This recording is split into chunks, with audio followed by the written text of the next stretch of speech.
Arestado ang isang babae na nagbebenta ng hubad na larawan at video ng mga menor de edad online sa Bonifacio, Misamis Occidental.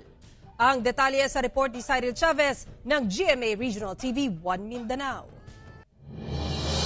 Violations of Section 4A of Republic Act 11930, otherwise known as the OSAIC or SISAIM Act, had been committed. Ito ang opisyal na pagbasa ng kapulisan sa karapatan ng 24 anyos na babaeng sospek na si alias Honey matapos mahuli sa entrapment operation ng pulisya sa barangay Lincunan sa bayan ng Bonifacio, Misamis Occidental.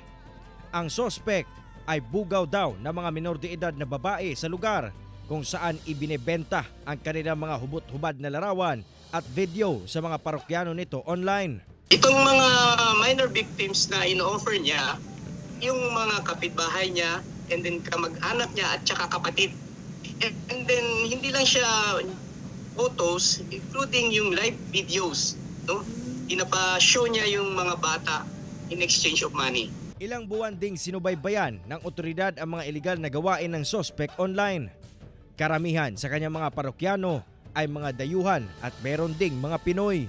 Nakita natin na may mga friends siya na foreigners and nag-chat din siya sa mga foreigners, no? Na-recover sa bahay ng sospek ang mga cellphone unit at iba pang gamit sa paggawa ng kanyang modus.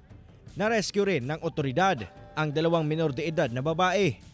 Dinala na sila sa DSWD para sumailalim sa counseling.